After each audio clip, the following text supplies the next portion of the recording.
Hey everybody, Dave Whitbeck here with Affinity Stone, and in today's video I'd like to talk to you about the three main selling features that we like to promote at Affinity Stone, as well as the top 10 questions that we get.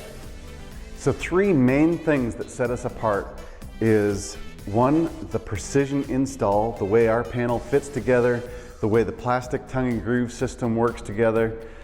What we love to say is if we can get somebody's hands dirty with our product, our goal is to have them come back to their supplier and say, don't ever sell me anything else. That was just an amazing experience installing Affinity Stone. We produce the plastic part ourselves. We have a plastics company here in Arthur, Illinois as well. And so we're really proud of how our product fits together. It's a precision installation. Some other systems out there recommend putting a felt paper behind the panel, and part of the reason for that felt paper is so that you can't see the house wrap between the panels.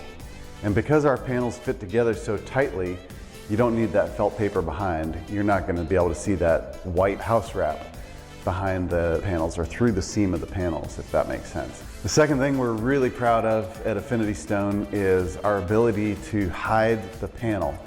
You know, one of the most important aspects of a panelized stone system is not being able to see that panel, not being able to find that panel in the wall, that repeating pattern. And so with this picture here, I like to show it because it's dead on. You're looking at it straight on.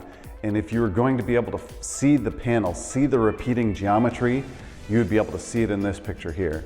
So we are really excited about how difficult it is to find the panel in our wall. I often have people tell me when going out to look at different projects, they're like, well, is this a panel right here? Is this a seam right here? And most of the time, they're pointing at an incorrect seam, which is just perfect. Third thing we really love about our product is that 1/2-inch RainScreen behind the product. Our stone stands off the wall by 1/2 inch.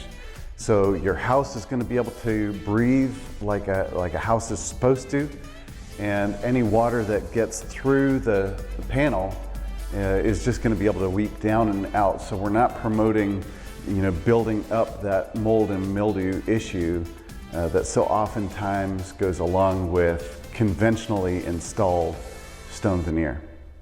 So those are three of the top things that we're really excited about with our Affinity Stone siding system.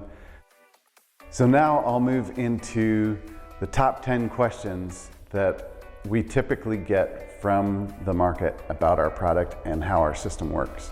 Okay, by far the number one question that folks ask: what do you do for corners?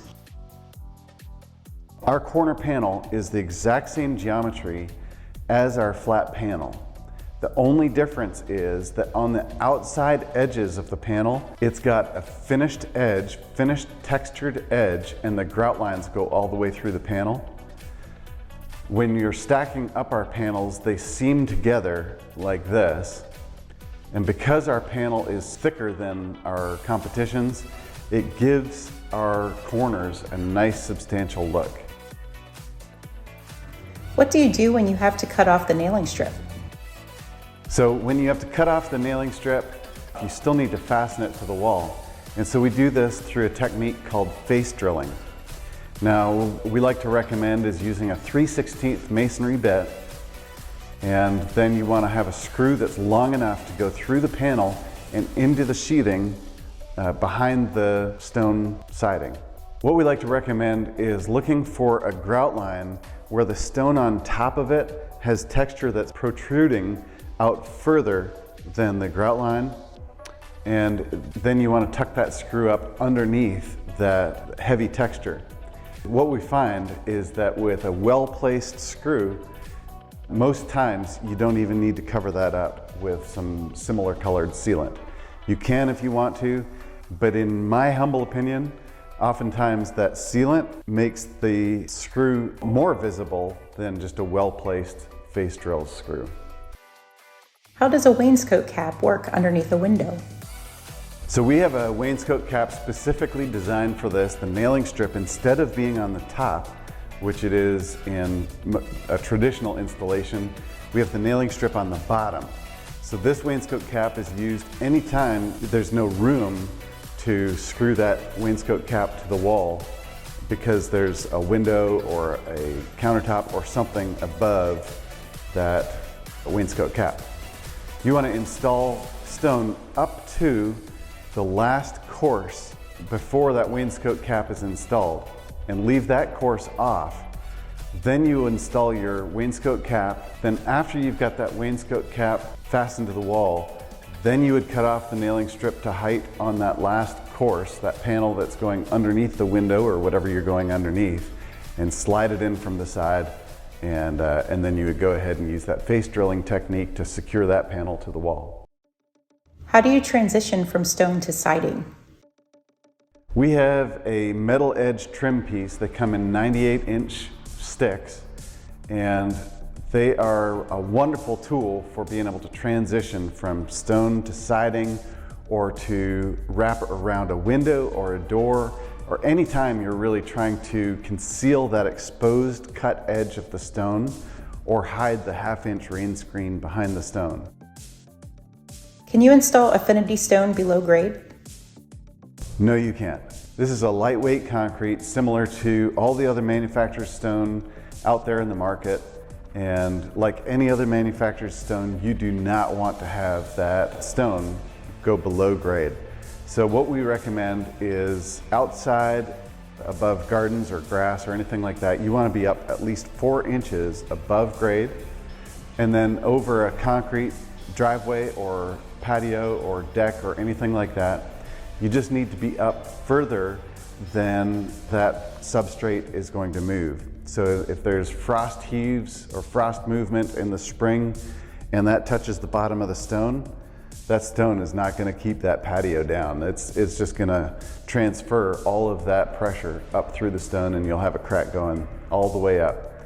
So between 1/4 and 1/2 inch is usually good, but if you have more movement in your substrate, you just want to make sure that you've allowed for that. What weather barrier do you need behind Affinity Stone? So we recommend just a single layer of vapor barrier. Just your regular house wrap is just fine behind our stone. Any water that gets behind the stone is just going to weep down and out, and nothing's going to be trapped back there. What screws are required and how many per panel?